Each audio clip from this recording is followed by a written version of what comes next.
Morreu aqui em São Paulo o empresário Sérgio Gomes da Silva, conhecido como Sombra, acusado de ligação com o assassinato do prefeito de Santo André, Celso Daniel, do PT. O crime foi em 2002. Sombra, que era amigo e segurança do prefeito, foi acusado pelo Ministério Público de São Paulo de ser o mandante do crime. Em 2012, 6 integrantes de uma quadrilha da favela Pantanal, em Diadema, foram condenados pela morte de Celso Daniel. Eles confessaram o crime, mas Sombra foi beneficiado pela decisão do Supremo Tribunal Federal, que anulou a ação contra ele porque a defesa de alguns acusados teria sido cerceada. Celso Daniel foi assassinado a tiros depois de ser sequestrado em janeiro de 2002. No momento do sequestro, era Sombra que dirigiu o carro em que o prefeito estava. O corpo de Celso Daniel foi encontrado numa estrada em Juquitiba. A polícia disse que foi um crime comum, mas o Ministério Público apontou motivação política.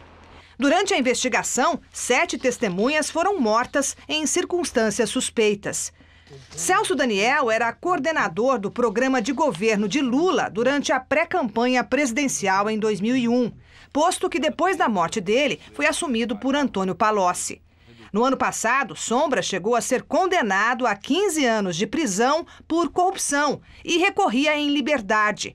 Era acusado de liderar um esquema de cobrança de propina de empresas de transporte contratadas pela Prefeitura de Santo André.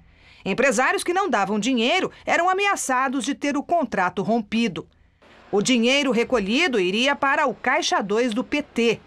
Em maio, a Justiça condenou o partido a devolver 3,5 milhões de reais aos cofres da Prefeitura de Santo André, que seria a soma da propina cobrada de 1997 a 2001, e ainda a pagar outros 10 milhões de reais de multa. Na época, o partido considerou a decisão injusta e informou que iria recorrer. Sombra nunca admitiu envolvimento com a morte de Celso Daniel, mas era réu na ação, o único que ainda não tinha sido julgado 14 anos depois do crime. O caso seria retomado agora, no mês que vem, com a primeira audiência de instrução do processo que poderia levá-lo a júri popular. Sombra lutava contra um câncer havia anos. Ele morreu esta manhã num hospital da Vila Formosa, onde estava internado. O corpo dele será cremado.